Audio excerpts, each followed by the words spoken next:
You're listening to Affected by Altitude, a Colorado Rockies podcast for and by Rockies fans on Rocky Mountain Rooftop. Thank you for joining us as we discuss all things baseball and Colorado Rockies. Hello and welcome to Affected by Altitude, a Colorado Rockies podcast on Rocky Mountain Rooftop, a proud affiliate of the Fans First Sports Network. I'm Evan Lang. With me as always is Skyler Timmons, and today we are joined by a very special guest down in Scottsdale, Arizona at spring training. It is Zach Agnos, the pitching prospect out of East Carolina. Zach, how you doing this morning? I'm doing great. I'm looking forward to chatting with you guys, and I appreciate y'all having me on. Well, I'm going to go ahead and jump us right in. So the big thing this spring that everybody's been talking about, it's the mustache turtleneck combo. Yeah. And I've got to ask what the inspiration was for it.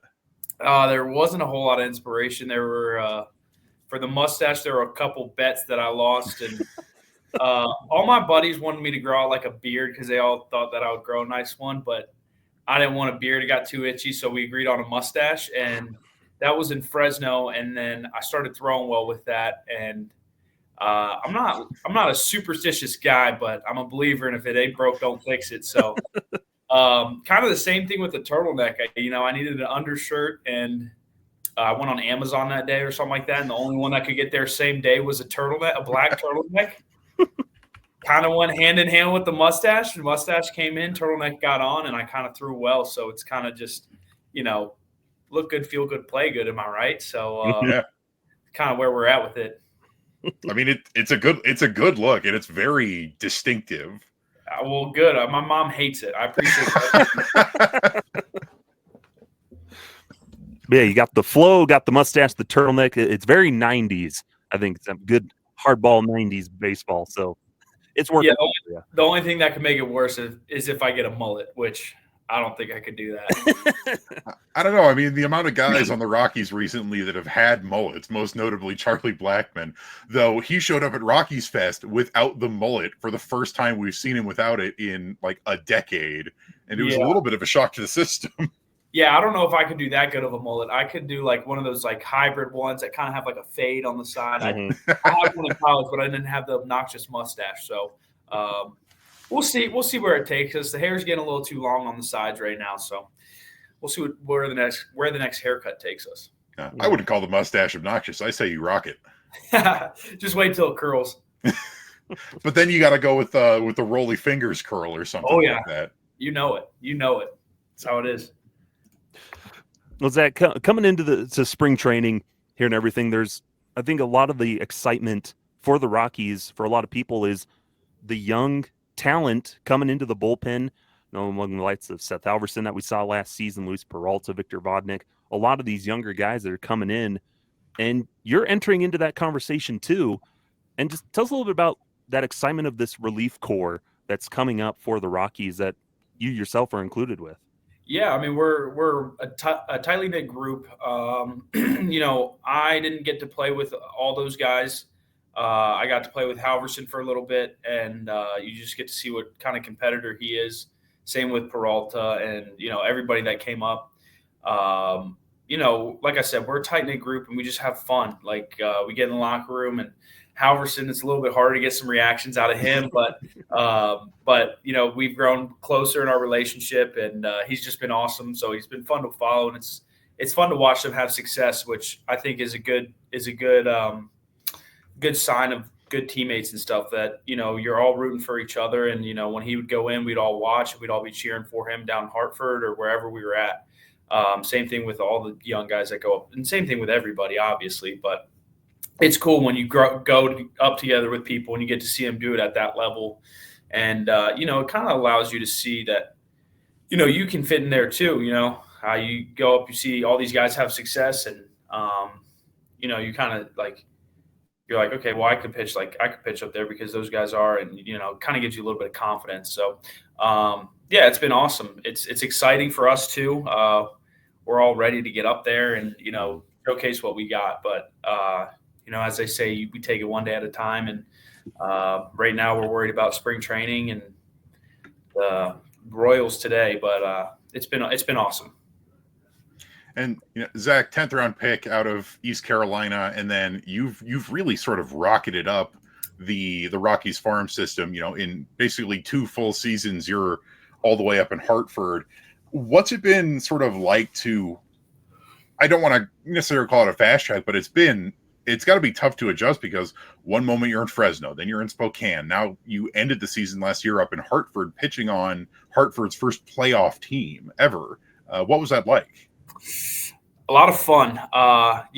Luckily enough, I get to do what I love for a living. So every day I go to the ballpark with a big smile on my face, and we got a great group of guys at every level. A lot of people talk about the clubhouse in Spokane.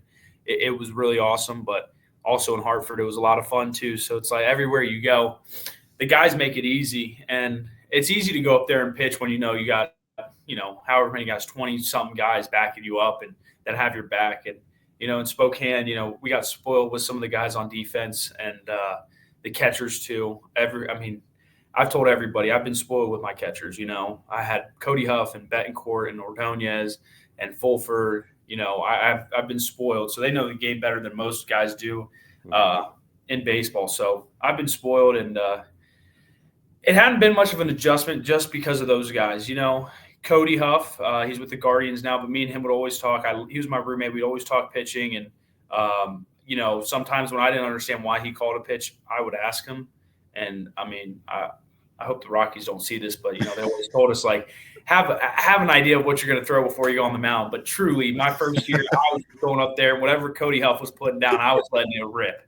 And so then I would ask him, I'll be like, hey man, why we call a slider right there? And he'd be like, oh, well, because this. If you look at the guy's heat charts, and so that's how I started to really learn how to pitch and kind of fine tune my craft. So it's been awesome. The Rockies have been great about it. They've always checked in on me, making sure I'm doing okay, arm's good, all that stuff. But after 2 full seasons, I think they're gonna.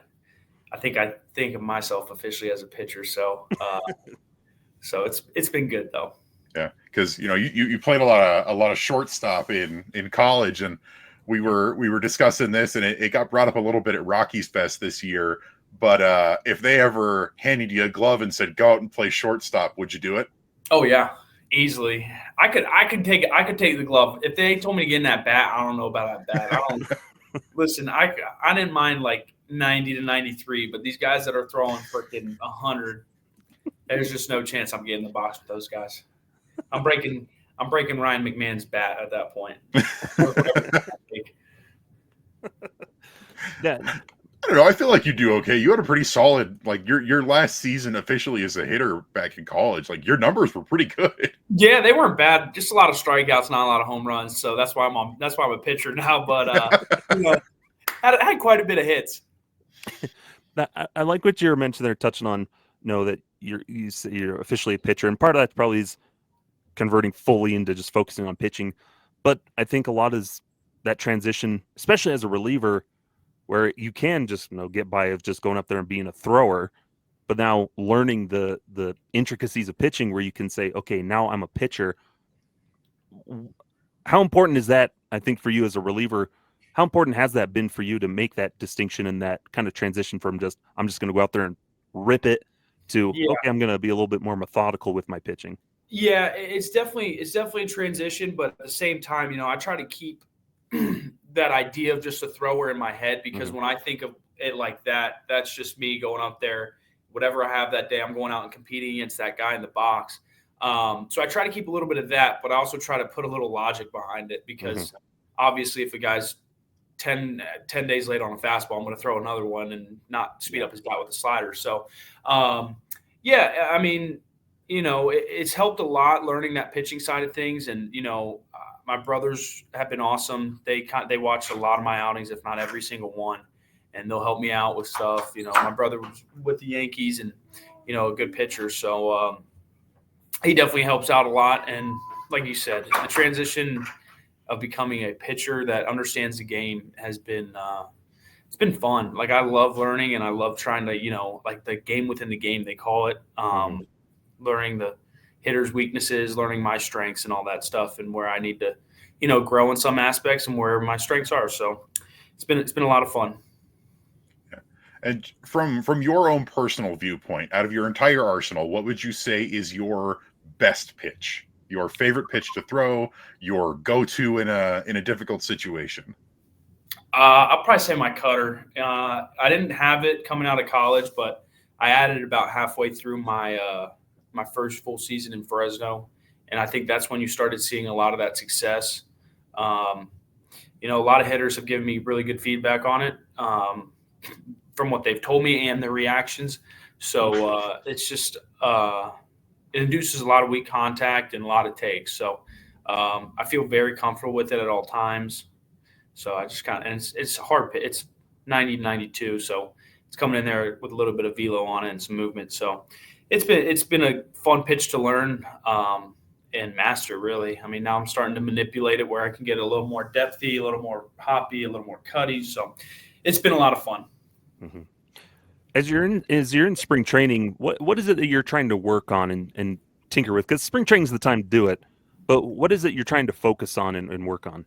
I mean, like we've talked about, just really understanding hitters. Now I'm in the point where, I can understand hitters' reactions and I can understand their hot zones and cold zones, but, I really got to understand their swings because that plays a huge part of what to throw and when to throw it. I faced Matt Chapman the other day, and that guy has a really flat bat, and he hit a ball probably 120 off of me, just right to the left fielder. But, realized, like, looking back, I'm like, why did I throw that pitch? His bat is just flat through the zone. That's a belt-high pitch. Like, of course he's going to mash that ball because he's just got a flat bat and he's in the zone for a long time. So, I mean, like I said, like I talked about, learning the guy still, obviously there's a couple things from like my shape side I want to work on, tighten up my slider a little bit. And, but, we got a bunch of guys, I talked to actually Lucas Gilbert a lot. I was talking to him yesterday about my slider and just not even changing the grip, just the thought process behind it when I throw it. Mm-hmm. And and so we're going to see how that plays out. My slider's been good, but I just think that could kind of be set me up to the next level a little bit and allow me to compete at a higher level. Mm-hmm. Yeah, and you mentioned working with Gilly. People have talked about you working with Austin Gomber and Tyler Kinley, mm-hmm. and working on that slider. There's a bunch of guys on this team who their sliders, their bread and butter. We were talking mm-hmm. with Gabriel Hughes just a little while ago. He was talking about his slider. What's it like to have all of these resources that you can turn to, both the veteran guys who have been in the league a long time and, fellow prospects and minor leaguers that you can all just sort of work with to fine tune things? Sure. Yeah. It's awesome. It really is. I mean, I don't know if you guys have heard, but I love talking. So whatever it is, whether it's, the daily crossword puzzle or Sudoku, or if it's pitching, I love talking. So it's really cool. It's interesting to see how everybody's, grips are so different. I mean, talking to guys that have done it at the highest level, like a Tyler Kinley, Austin Gomber, Kyle Freeland, talking to those guys and see what they have to say, what they think on stuff is, it's really cool. It's fun to learn because even this kid, Blake Adams, one of my teammates, awesome guy. I remember when I first started throwing my cutter, he was like telling me the most outrageous thing. Like, he's like, with your cutter, you got to kind of like, you throw it and then you kind of like flick that way. I'm like, dude, the pitch goes that way. Like, how are you? He's like, dude, it's just like my cue. And like, I tried and I was just throwing like sinkers. And I was like, oh, yeah, that's not for me. So it's interesting to see everybody's thought process. You kind of understand how people function. So it really is super cool. And it's awesome. And I love it just because I love learning. I love, picking up on other things that guys do. Mm-hmm. Excellent. And Zach, unfortunately, we're kind of running short on time. So just a couple quick fire ones. Yeah. Usually try and have a little bit of a fun one to wrap things up here. Right. You're entering out of the bullpen, home stadium, full crowd. What is your entrance music? Oh, this is hard. I think of this probably daily. I have a couple. I love Green Day, so I do Brain Stew by Green Day. Ooh, good choice. And then in college, I had a walk-up song that I thought would be a pretty good pitching song. I don't know if the title's appropriate, but it would just be bad if you blow it. It's called Turn Off the Lights by Chris Lake. Kind of like a little EDM, kind of like dancey one. And then I'm also a big Billy Squier fan, so Lonely is the Night, I really like by him. That guitar solo, the guitar to open up is pretty sick. So those are the three I'm kind of stuck between. I think Green Day's leading the way just because of Green Day is just, I've known Green Day since my childhood. So yeah, I think Green Day, Brain Stew would probably lead the way. And I just think it would be cool right at the beginning with the guitar where it's like, dun, and then kind of just, yeah. It's funny that you're like, oh, I think about this every day because I think I think any not just players, but any baseball fan has had that thought of, what would I come out of the bullpen to? What is my walk-up? Exactly. Like, I know I have. And then when I pull it up, I'm like, Mom, I think it's going to be my pitching song. She just rolls her eyes. She knows it's going to be a 30-minute rabbit hole that I'm going to go down finding pitching songs. And one I wanted to ask real quick, just for the heck of it. Something happens, you're stranded out in the desert, out there in Arizona. Who's the teammate you'd most like to be stranded with and in the desert with? Oh, man.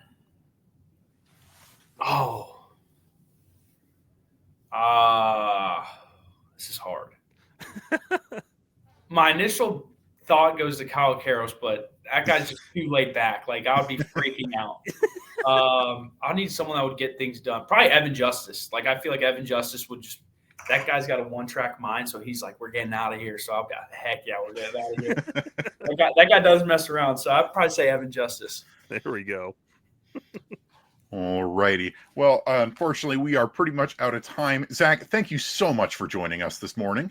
Thank you guys for having me on. It was awesome talking to you guys. Yeah, absolutely. So this has been Rockies pitching prospect Zach Agnos here on Affected by Altitude with Evan and Skyler. Thank you so much for sticking with us, and we will catch you next time on Affected by Altitude. This has been Affected by Altitude, a Colorado Rockies podcast with Rocky Mountain Rooftop, a proud affiliate of the Fans First Sports Network. Catch new episodes every Monday on wherever you get your favorite podcasts. Be sure to follow us on YouTube as well for video versions of the show.